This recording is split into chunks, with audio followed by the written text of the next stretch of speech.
be a part of a program with the Fierce Wind Warriors from Bhopal, and to be here with all of my esteemed colleagues. My name is George Galvis. I'm co-founder and executive director of an organization called Courage, Community United for Historical Justice. We're based here, traditional village of Kachin, otherwise known as East Oakland, California, right?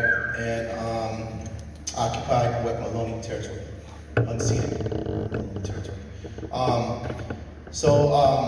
The mission of my organization is to unlock the leadership of young people to dream beyond bars.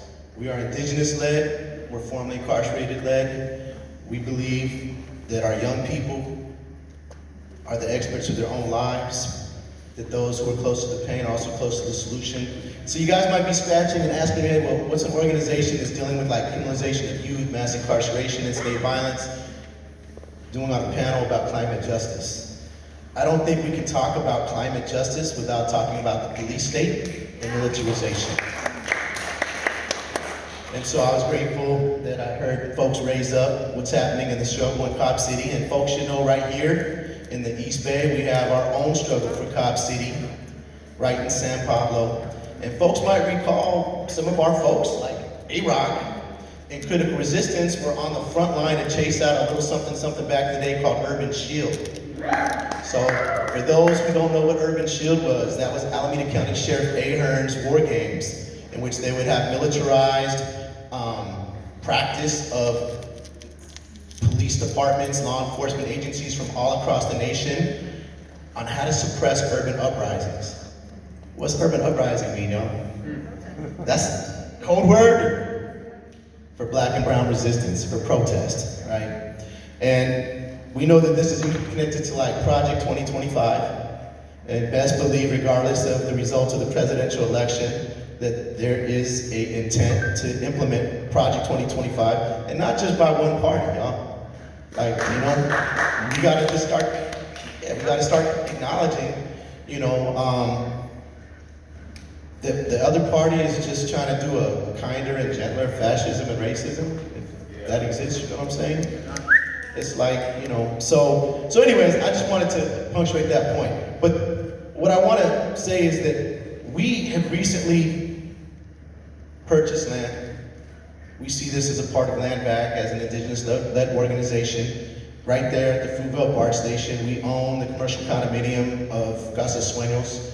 We have 181 units of 100% affordable housing right above us.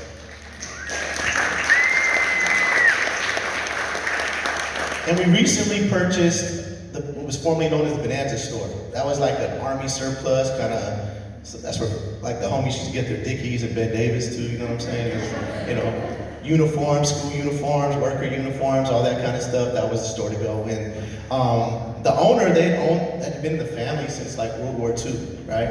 And it had been losing money for the last 10 years, but they held on to it out of just nostalgia.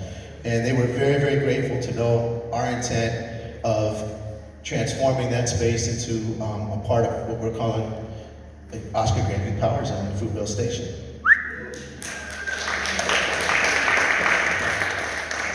And the vision for the Youth Power Zone, one, is to really provide an alternative and decarcerate young people right here in Oakland, California. The intent of the Cobb City and San Pablo is to criminalize young people. We know that while it's being constructed in San Pablo, that's because that is the site in which they felt was the road of least resistance, and it's going to be targeting particularly activism in Oakland. And when you think about who is carrying our movements, like this is the birthplace of the Black Panther Party, right? This is the birthplace of Occupy, you know, which we actually transformed into Decolonize, right, Oakland, and many, many other social movements. The movement for justice for Oscar Grant and so many others, right? And what we demonstrated in all those movements is that like we can, like the power of the people, like we can shut down commerce. Like we were able to shut down the port, and you think about billions of dollars of corporate interests that are moving through that port daily, that's power. When we shut down those ports and we stop business as usual, right? They're trying to criminalize that activism. That is the intent. And so I have to just reinforce the point. You cannot talk about climate justice without talking about the police state, without talking about state violence, without talking about criminalization, and without talking about mass incarceration.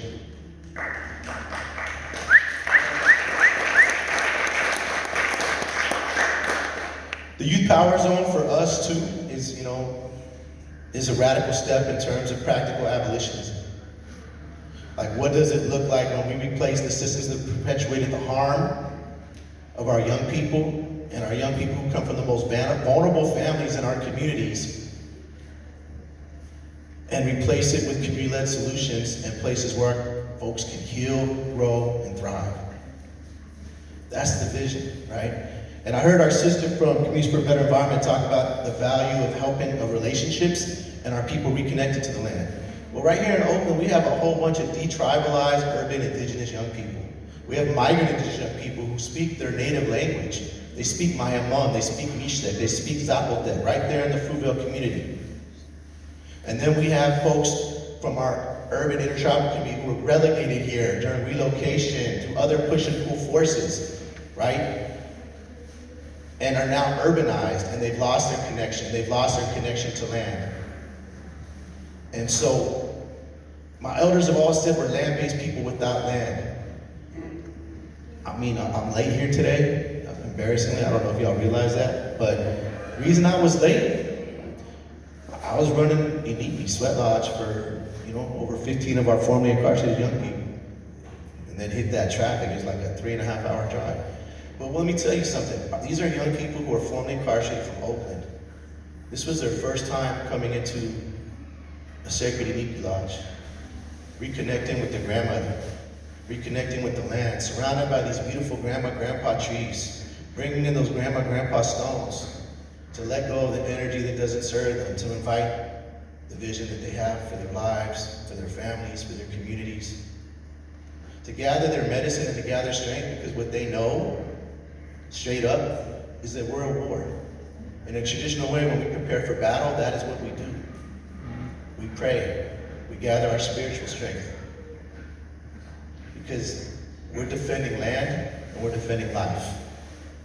And I think we can all draw inspiration right now from our Palestinian relatives who are leading by example.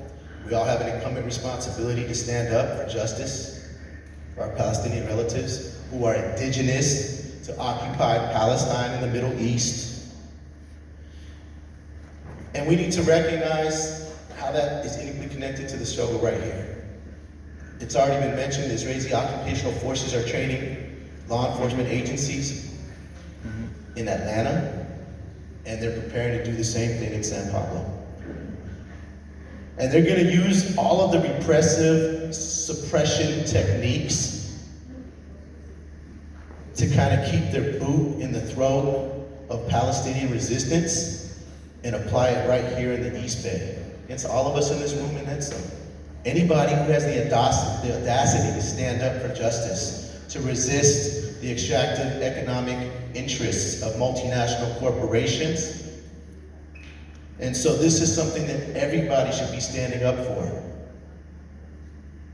And the whole purpose of that cop city is about data and surveillance. And that's something that Israeli occupational forces, they're sharing their technology, they're sharing face scanning technology and all kinds of other sources and methods to suppress resistance. So let's stay woke, y'all. Thank you, George.